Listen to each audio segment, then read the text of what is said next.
ప్రపంచాన్ని మా నాన్న నాకు పరిచయం చేశాడు. ఇంత అందమైన ప్రపంచం నాది. నా ప్రపంచమే నన్ను నిర్దాక్షిణ్యంగా సమాజంలో దోషిగా నిలబెట్టింది.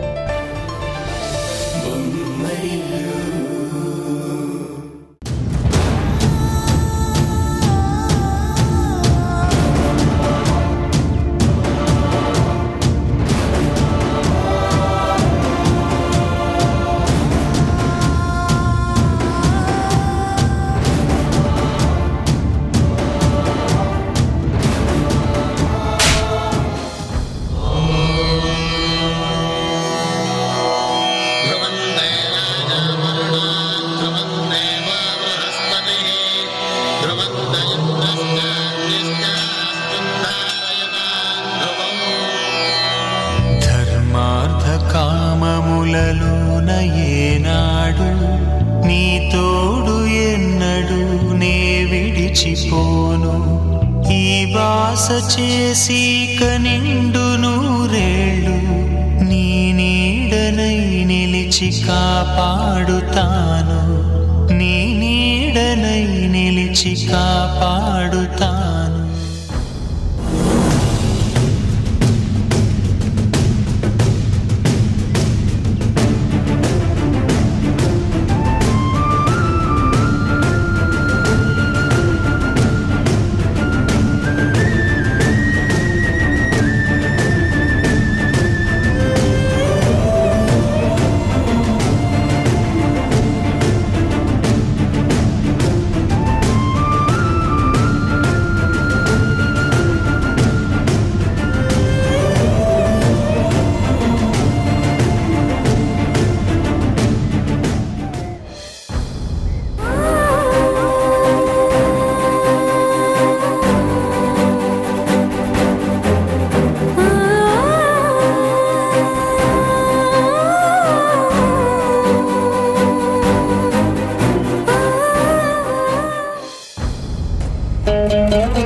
ఆడపిల్లని ఇంతకంటే ఇంకేం చెప్పమంటారు?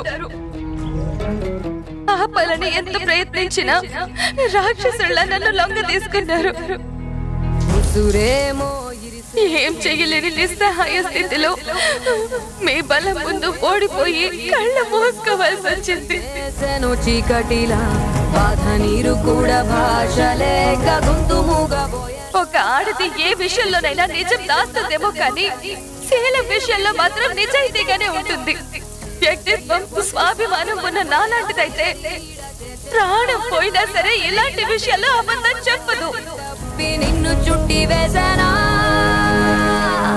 పోలికలని పొరలలో నా అడుగులు ఉన్నా పొరపడిన పగకు నేనే పావులు కానా.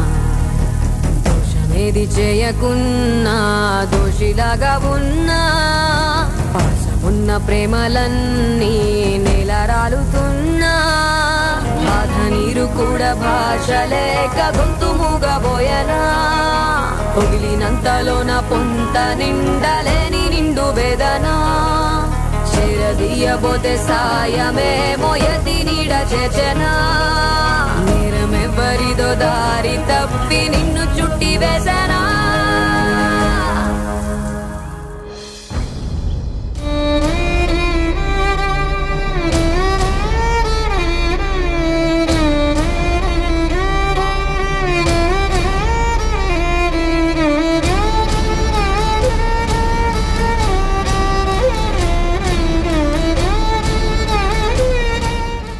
కాఫీ.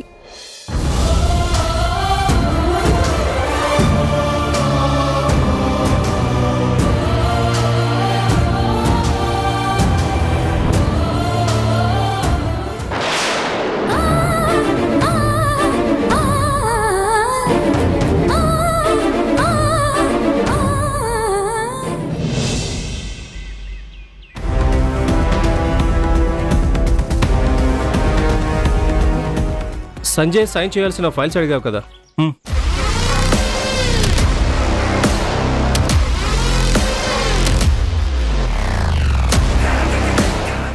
అంతా ప్రాపర్గా రెడీ చేసావా?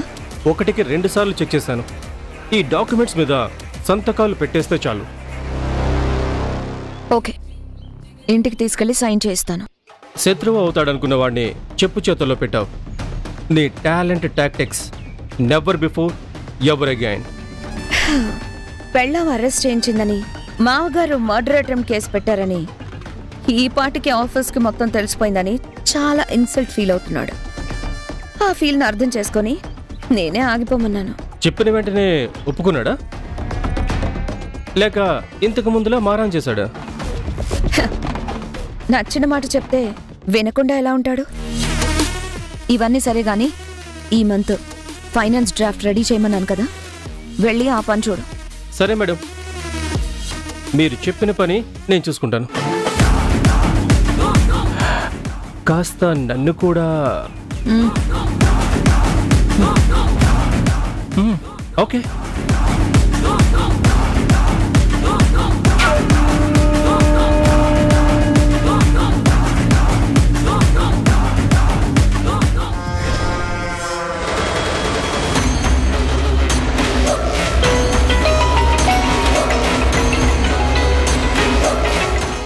ఇదేంటి సడన్ గా నాకు ఫోన్ చేస్తుంది?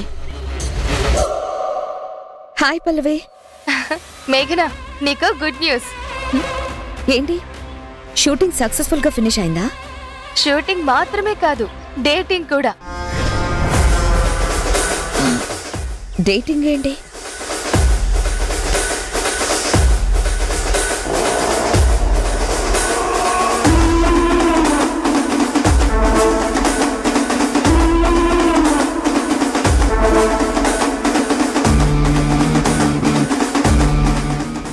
ఇప్పుడు కూడా నిన్ను చూస్తుంటే పల్లవి నీలోకి వచ్చి వెళ్తున్నట్టుగా అనిపిస్తుంది, కానీ నువ్వు ఉష.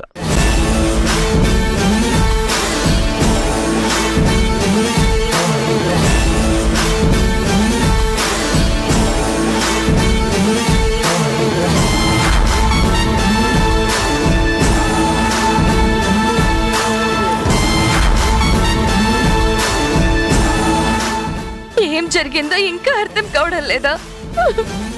అంటే రాక్షసుల్లా నన్ను లొంగ తీసుకున్నారు.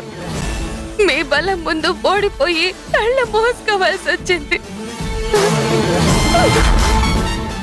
నమ్మలేకపోతున్నాను. ఏకపత్ని వ్రతుల్లా బిల్డప్ ఇచ్చే కిరణ్ని ఇలా పొల్యూట్ చేస్తామని అనుకోలేదు. నేను తలుచుకుంటే అసాధ్యమనేది ఏది ఉండదు. నిజమే, నీలాంటిది కమిట్ అయితే కాన్సెప్ట్ వేరే లెవెల్లో ఉంటుంది. Thank you. మొత్తానికి బాగానే ప్లాన్ చేసావన్నమాట. నేను ప్లాన్ చేసింది ఉషా కిరణ్ల గొడవ మాత్రమే.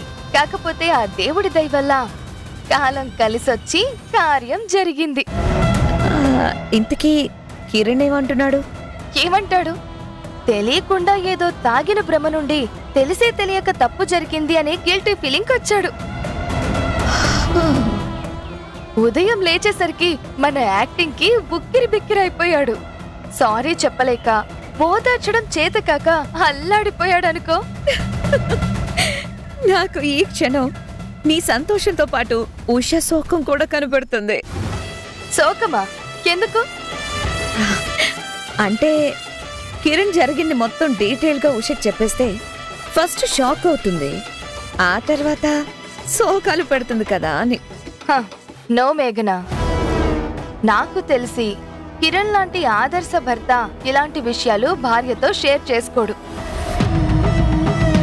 తప్పు చేశానన్న బాధతో తనలో తానే కుమిలిపోతాడు, మెంటల్ గా వీక్ అవుతాడు. ఫైనల్ గా ఎమోషనల్ గా నా కంట్రోల్లోకి వస్తాడు. నీకు కావాల్సింది కూడా అదే కదా? ఎగ్జాక్ట్లీ. ఉంటాను, బాయ్. Okay, bye.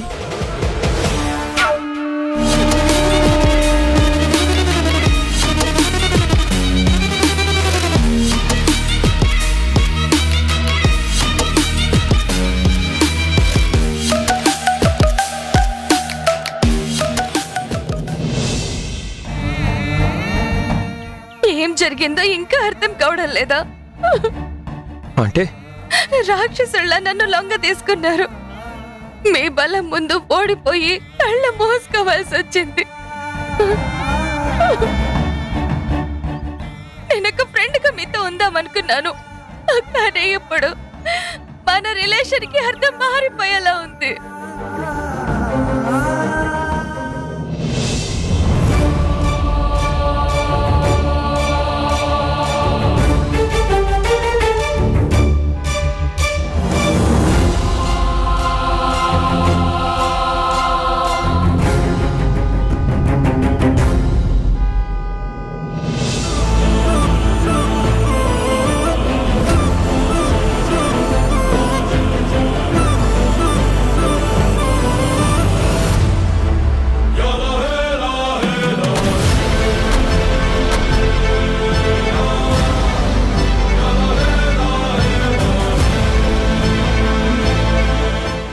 హలో బాబు త్యాగరాజు, రోడ్డు మీద కచేరేంటి నాన్న?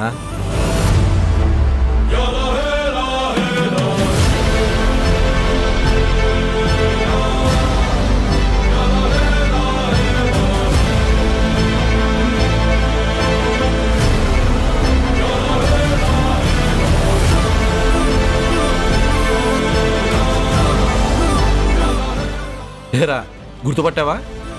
నిన్ను కాలేజ్ మొత్తంలో త్యాగరాజ్ అని పిలిచే చనువు నాకు మాత్రమే ఉంది. నువ్వు ఇంకా మారలేదా సైకో అంకిత్? ఆ సైకో అంకిత్ ఇప్పుడు సైకియాట్రిస్ట్ డాక్టర్ అంకిత్ అయ్యాడ్రా.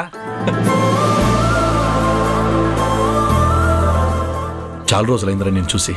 చెప్పు, ఎలా ఉన్నావు?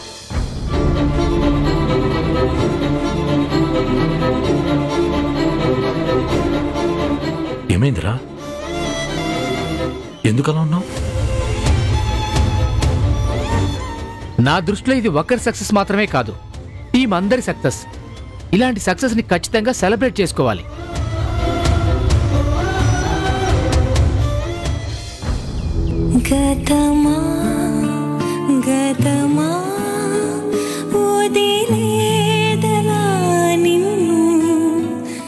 బాగా లేట్ అవుతుంది, ఇంక నేను బయలుదేరుతాను. బాయ్ పల్లవి.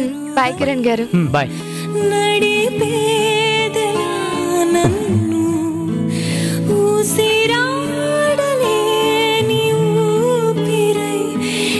ఏమండి ఏమండి, తాగొచ్చారా? నాకు పల్లవికి కూల్ డ్రింక్స్ తెప్పించారు, అదే తాగాను. అంతెందుకు, ఇప్పుడు కూడా నిన్ను చూస్తుంటే పల్లవి నీలోకి వచ్చి వెళ్తున్నట్టుగా అనిపిస్తుంది. కానీ నువ్వు ఉషా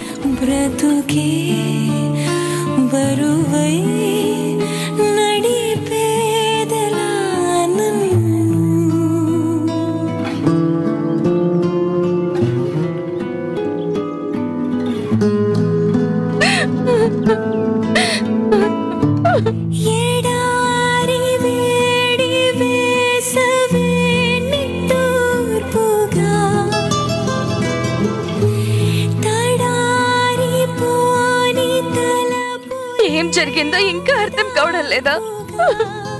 అంటే రాక్షసుళ్ళ నన్ను లొంగ తీసుకున్నారు. మీ బలం ముందు ఓడిపోయి కళ్ళ మోసుకోవాల్సి వచ్చింది.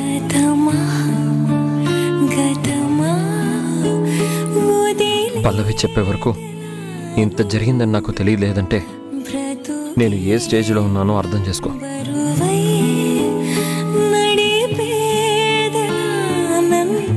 ఏడుస్తూ తను అడిగిన ప్రశ్నలకి బాధకి నా దగ్గర సమాధానం లేకపోయింది.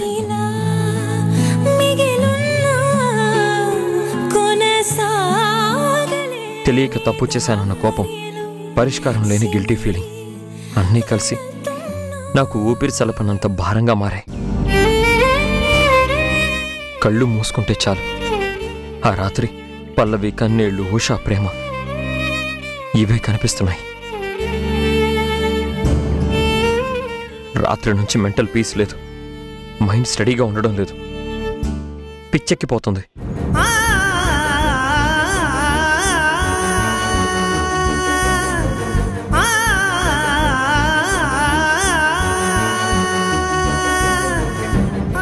ఒక సైకాట్రిస్ట్గా నీ సమస్య ఏంటో నేను అర్థం చేసుకోగలను.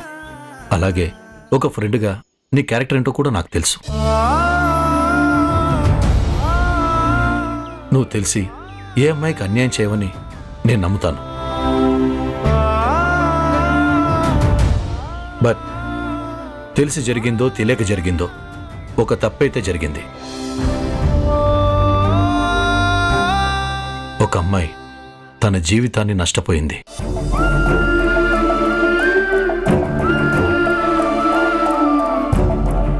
ఇప్పుడు పల్లవి విషయంలో ఏం చేద్దాం అనుకుంటున్నావు?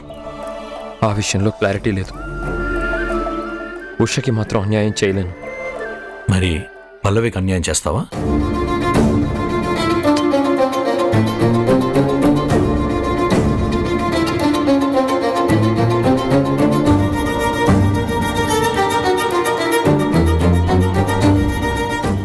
నీ భార్య మీద నీకున్న ప్రేమని నేను అర్థం చేసుకోగలను. కానీ పల్లవి కూడా అమ్మాయే కదా.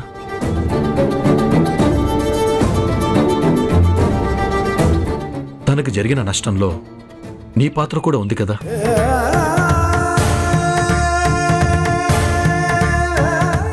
తనని ఈ పరిస్థితిలో వదిలేయటం ఎంతవరకు ధర్మం? ఇప్పుడు ఏం చేయమంటావురా? దీన్ని సమస్య కాకుండా డీల్ చేద్దాం అన్నట్టుగా పల్లవితో మాట్లాడు.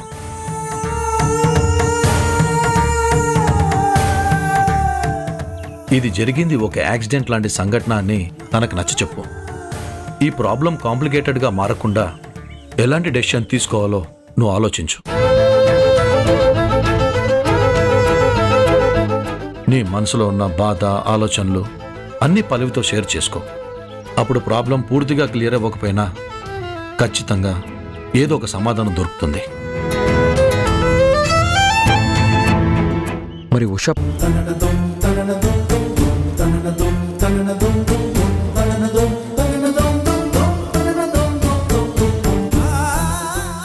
ఈ నిజం ఎప్పటికీ ఉషకి తెలియకపోవడమే మంచిది.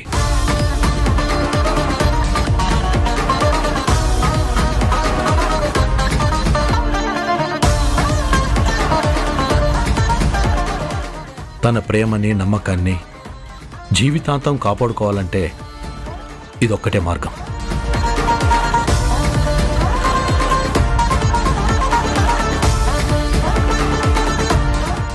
ఇది ప్రపంచ యుద్ధం అంత సమస్య కాకపోయినా నువ్వే ప్రపంచంగా బ్రతుకుతున్న ఉషకి ఏ అన్యాయం జరగకుండా చూసుకోవడం నీదే బాధ్యత. నిన్నటి నుంచి నాలో నేను ఎన్నో సమాధానం లేని ప్రశ్నలు వేసుకుంటూ టార్చర్ అనుభవించాను. ఇప్పుడు నీతో మాట్లాడిన తర్వాత ఒక క్లారిటీ వచ్చింది. నా వల్ల జరిగిన తప్పుని నేను సరిదిద్దుకుంటాను.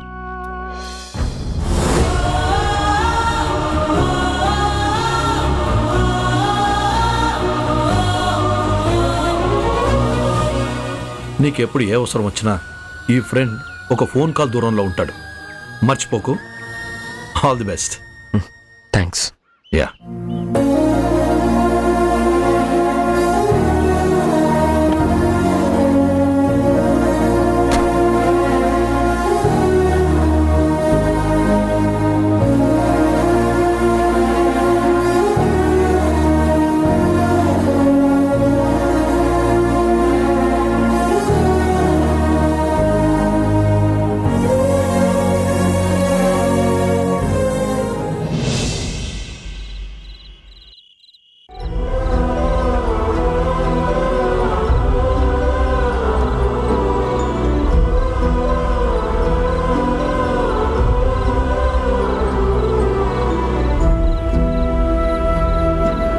నువ్వు నమ్మినా నమ్మకపోయినా నేను కూల్ డ్రింక్ మాత్రమే తాగాను.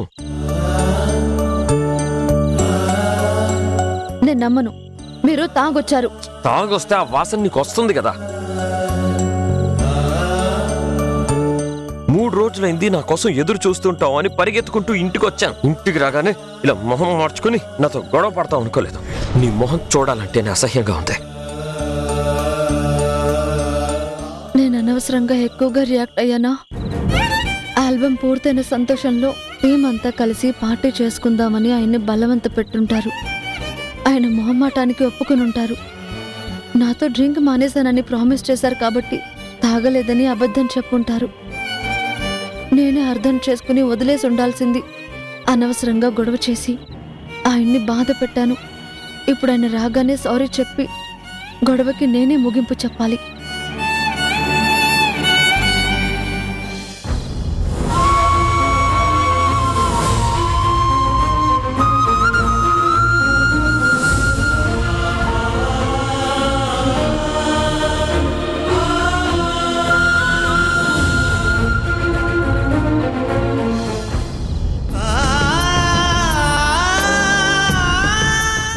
ఈ నిజం ఎప్పటికీ ఉషకి తెలియకపోవడమే మంచిది.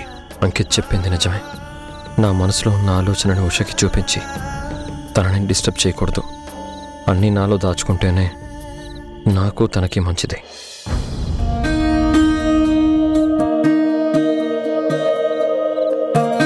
ఏడుతూ మల్లెలే కొప్పులోన చేరే దారిలేదే,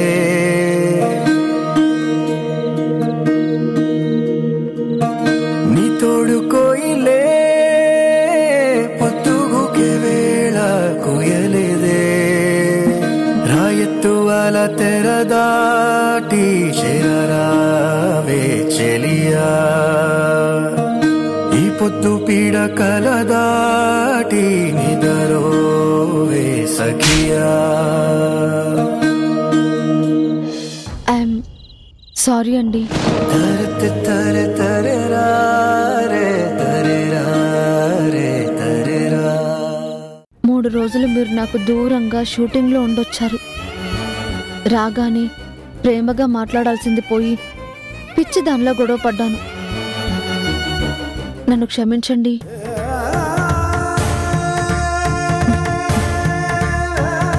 మన మధ్య జరిగిన దానికి సారీ అన్న మాట సరిపోదనిపిస్తుంది. అలా అని ఏం సంబంధం లేనట్టు తప్పించుకోలేను. ఇప్పుడు జరిగిన తప్పుని ఎలా సరిదిద్దుకోవాలో, నీకెలా న్యాయం చేయాలో అర్థం కావడం లేదు.